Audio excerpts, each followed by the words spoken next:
welcome to Encouraging Others in Loving Jesus. I'm your host, Kim Smith. This is episode 319. Even God's faithful aren't immune to betrayal.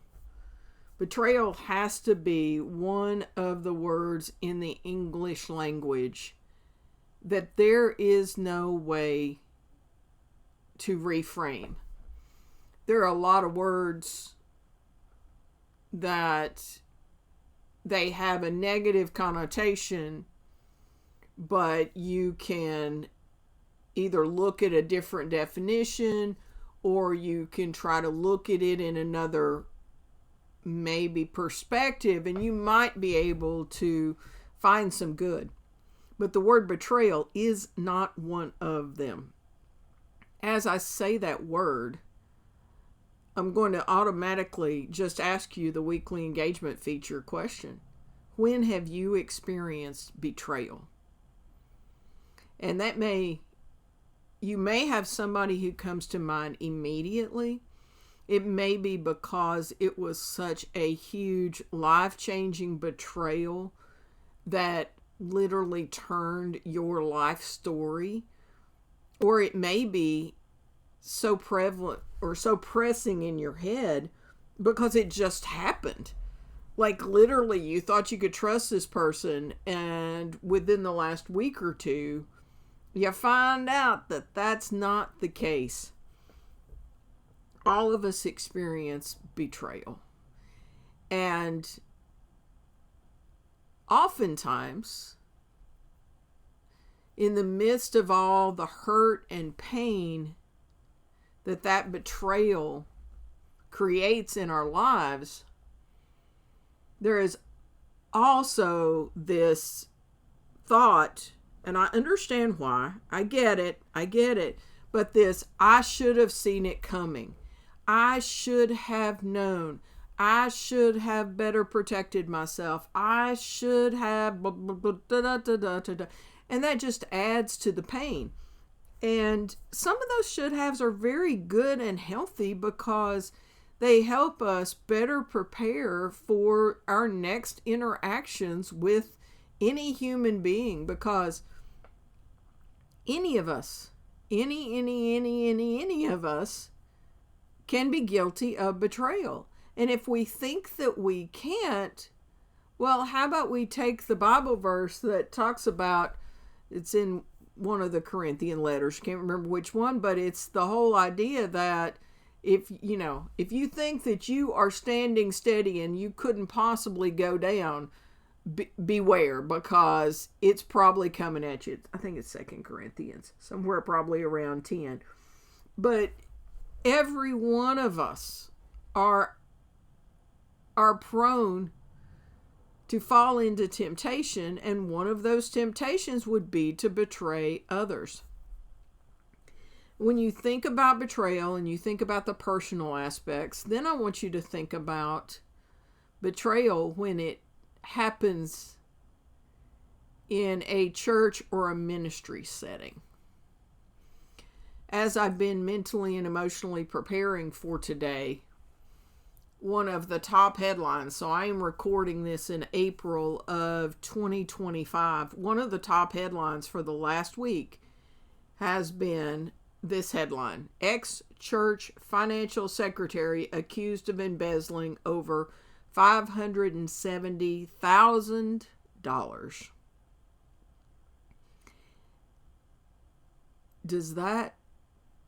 What does that stir up in you?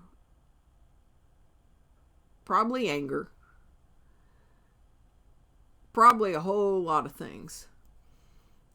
And, I was thinking about all the headlines over the last few years of church betrayal or ministry betrayal, where you've had multiple people who were the headline person for particular ministries who have been exposed for crimes that they have committed. One, he had died, and after he died was when his poor family found out about his crimes.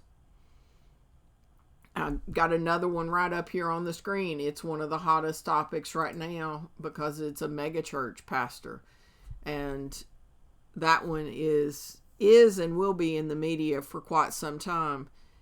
And then in my own denomination, over the last few years,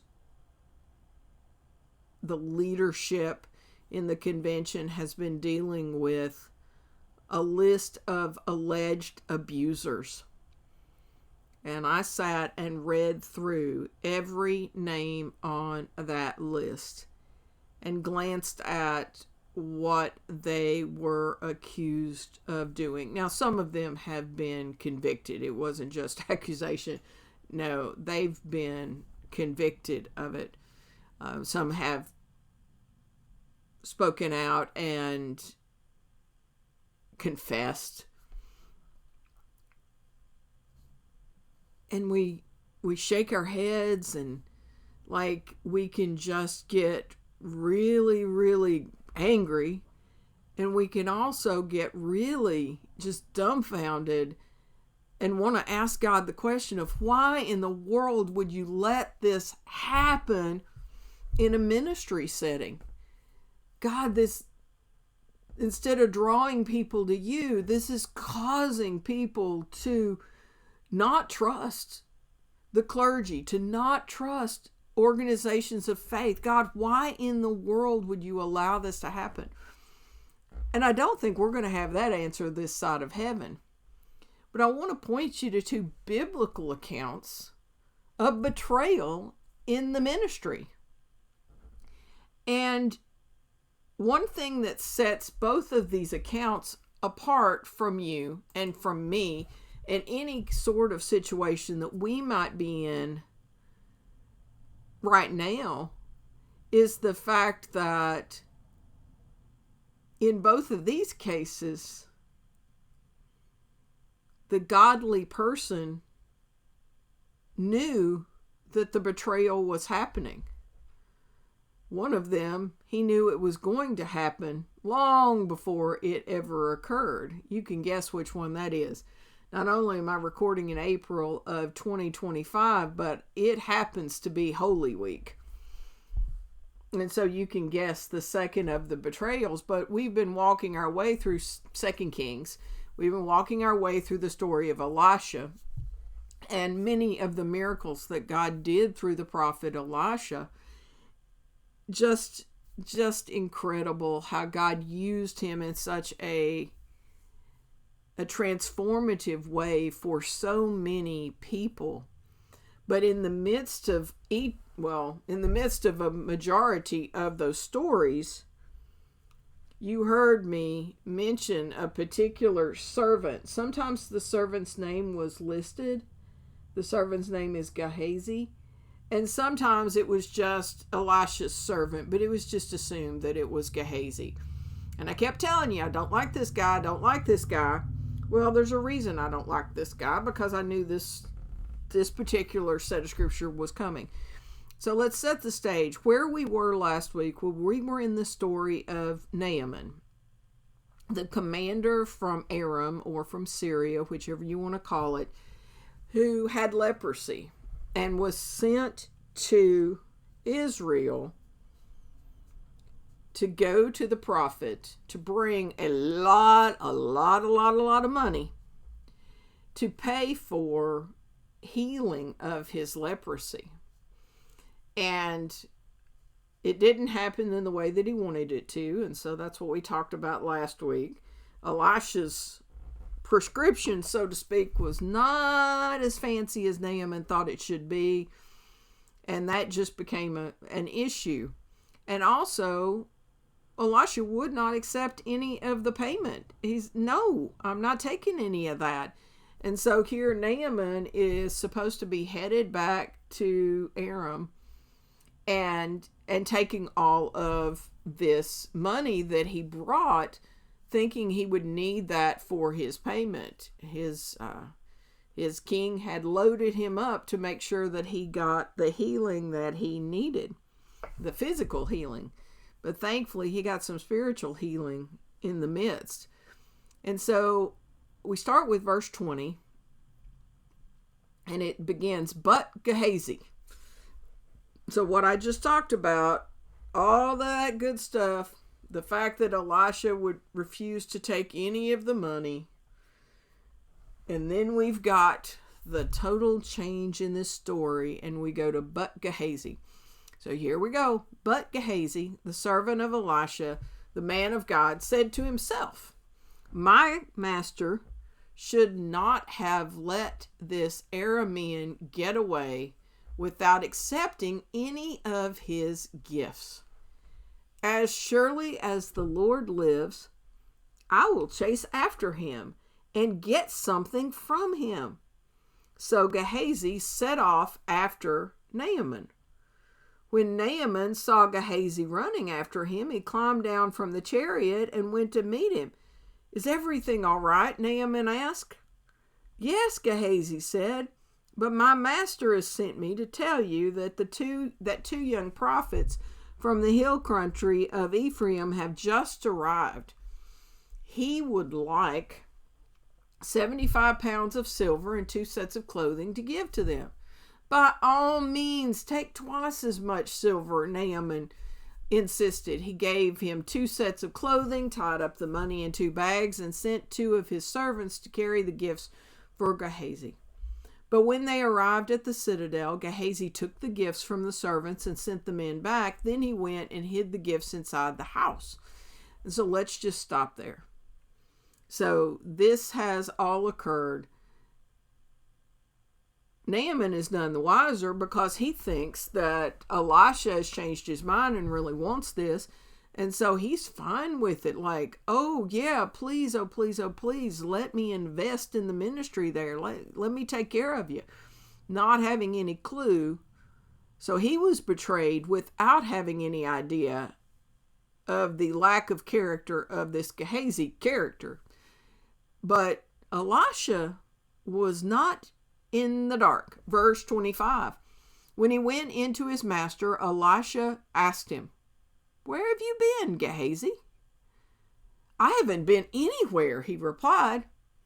But Elisha asked him, don't you realize that I was there in spirit when Naaman stepped down from his chariot to meet you? Is this the time to receive money and clothing, olive groves and vineyards, sheep and cattle, and male and female servants? Because you have done this, you and your descendants will suffer from Naaman's leprosy forever. When Gehazi left the room, he was covered in leprosy. His skin was white as snow. And let's go back to verse 26. But Elisha asked him, don't you realize that I was there in spirit when Naaman stepped down from the chariot to meet you? Yeah, Elisha has insights that you and I do not have. It's like long before there were cameras on every doorbell and cameras on the eaves of businesses, there was Elisha. And God gave him that insight so that he could see what his servant was doing. But he didn't stop it. Like, if God chose to allow Elisha to see it happen, why didn't God just stop it? Because God knew it was going to happen ahead of time. Like, why in the world would he let this happen? And then, let's flash forward to the New Testament version.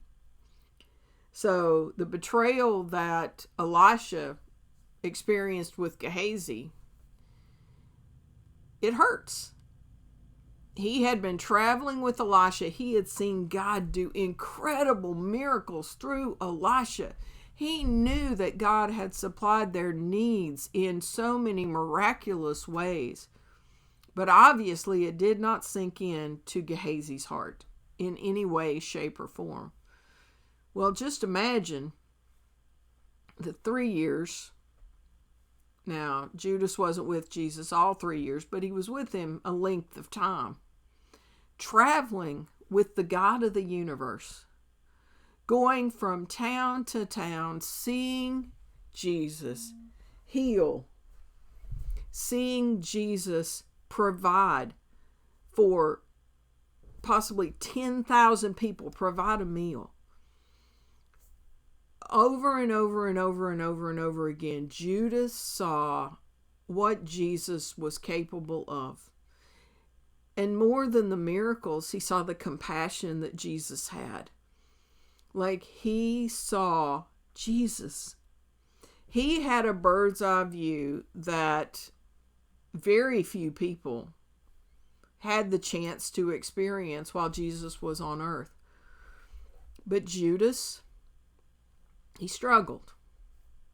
He struggled, especially when he started hearing Jesus talking about he was not taking over and like rescuing them from the Romans. Like when Judas joined the movement, he thought he was going to ride the coattails of the Messiah straight to the top. We are in April of 2025, and season 5 of The Chosen has just released in theaters, and I plan to see it in June when it releases to Amazon Prime.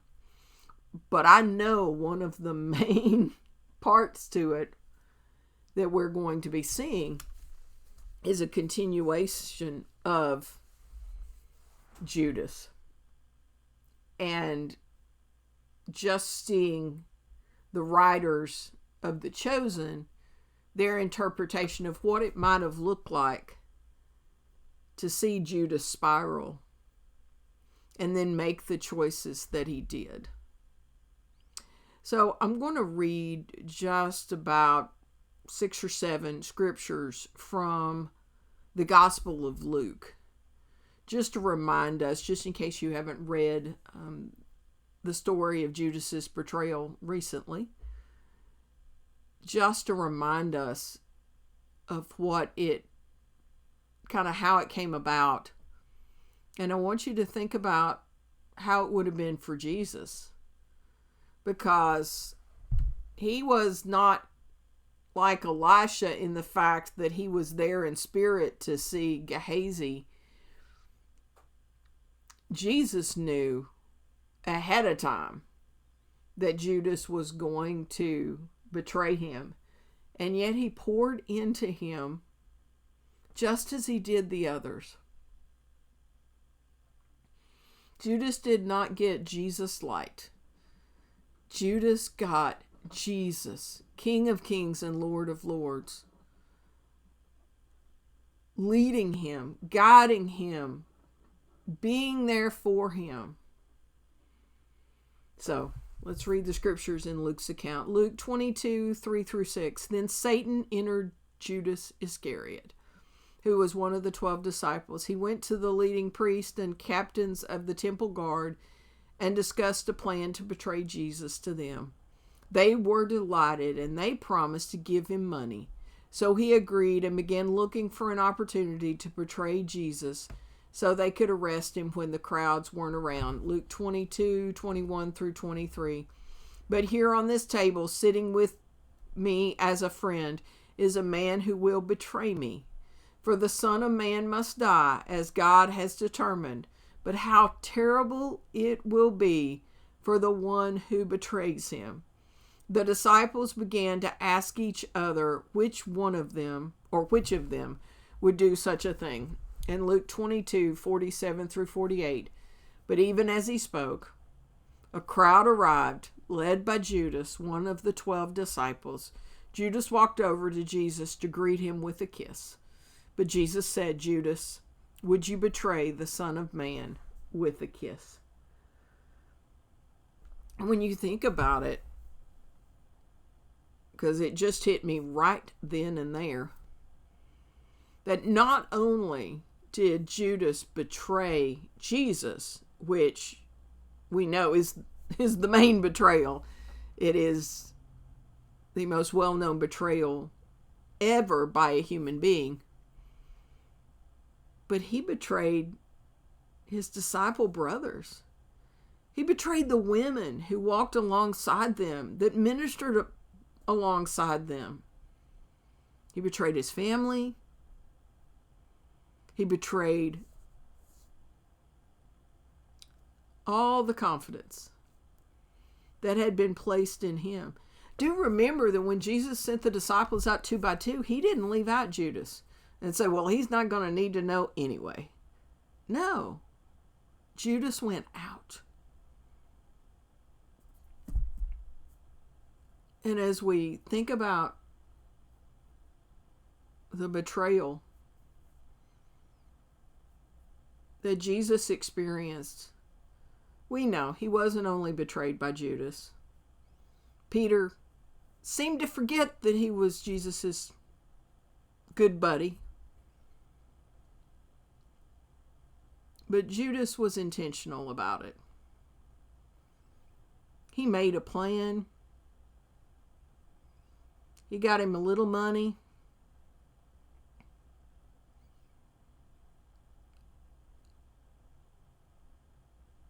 And gave the kiss of betrayal that helped set in motion the most important events in human history. The betrayal. We're not going today into Hebrews, but in the book of Hebrews, the writer, whoever it may be, talks about just how much Jesus understands us. How he hurt in the same way that we hurt. How he experienced all that a physical human goes through and can meet us in that place. And obviously one of the places where Jesus as a human being had a big raw spot was when it came to being betrayed by one close to him. And so we go back to the title of today's lesson. Even God's faithful aren't immune to betrayal. If Elisha, who saw in spirit what Gehazi was doing, being a thief, if Jesus, who knew long ahead of time that Judas was going to betray him, and yet he invested in him anyway, if they were not immune to betrayal, why would we think that we would be? And why would we believe that somehow, some way, we have the power and the knowledge to stop it? Again, that does not mean that we do not put in place accountability standards, that we do not put checks and balances in place in churches and ministries to keep from happening what I read earlier on. Because that's not the only church that has had somebody, whether it was the treasurer, whether it was the pastor, whoever it was, that has been accused of stealing money. We need to have checks and balances. We need to be careful. Not a question. But when betrayal does happen, we need to give ourselves some grace. God brought something to mind that I hadn't thought of. It was a betrayal that I saw many years ago. A clergy believed in one of his leaders. And when one of those leaders was accused of not a crime, but definitely immorality, that clergy stood beside him, publicly proclaimed his innocence. There's no way that this person could have possibly done this. But when the evidence came out, it really was true. I can't even imagine the betrayal that pastor who has now gone to be with the Lord experienced, because he truly believed that he knew this person and knew that he would not do what he was accused of. And yet it happened. So, with that in mind, how about I lead us in prayer? And I don't know where this is going to go, but God is really prompting my heart with some of the stories that I've heard over the years and some of the bits of betrayal that I have experienced myself. Let's just pray together. Dear God, these stories of betrayal, they hurt. They hurt even to read them. The story of Judas should always move Christ followers to just a level of such pain for what Judas chose to do. But in the midst of that, please remind us all that we have all betrayed you in some way, shape, or form. Dear God, I stop because I want that to sink in to each person over which I am praying, including myself. Our betrayal may have looked a whole lot more like Peter's, but that does not make it any less hurtful. We had opportunity to stand up and to speak your name, but we shied away.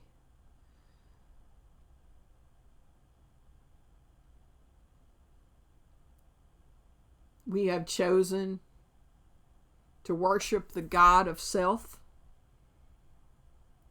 instead of loving you with our heart, soul, mind, and strength. Please, dear Father, convict us where we need convicting and set us on a path to be loyal followers of you. Dear God, you really pricked my heart a moment ago as I was thinking back to that story that affected so many, and then to others that I've seen the sting of betrayal by a clergy, by a deacon, by financial secretaries, and on and on and on the story goes, heads of ministries. Dear God, I pray for all those whose hearts are still broken because of the betrayal of somebody that they trusted, whether it be somebody in the ministry or it be somebody in their personal life. Dear Father, my heart is saying there are some hearts that are still incredibly tender for what they have experienced. The betrayal of a spouse, the betrayal of a confidant, or the betrayal of someone they trusted, such as a counselor or clergy. Dear God, your word says that you heal the brokenhearted and bind up their wounds. And I pray that on behalf of each of us right now. Dear God, if we've got church hurt or we've got any other kind of hurt, I pray, dear Father, that we would trust you enough to hand over our hearts to you. Dear God, Jesus experienced betrayal. Jesus experienced the pain of rejection. Jesus experienced the pain of rejection by those closest to him. Dear God, Your son gets it. I pray that you would remind us of that. And dear God, please do a healing work today. In Jesus' name I pray, amen. Thank you so much for tuning in. I know this one's a tough one. I get that. But just because it's a tough lesson does not mean God is not at work. So I'm just trusting that God will do exceedingly abundantly more than we could ask or imagine through His Word and through the prayers of His people. Thank you so much for tuning in. Remember, you can share this. It is free of charge for you to listen to and free of charge for you to share. You can go to the very bottom and grab that QR code and get to all 319 episodes of the podcast. And if you have any questions, if you need me to pray about something specifically, you can reach out at encouragingothersanlovingjesus@gmail.com. And just remember, it's always a trust and obey kind of day.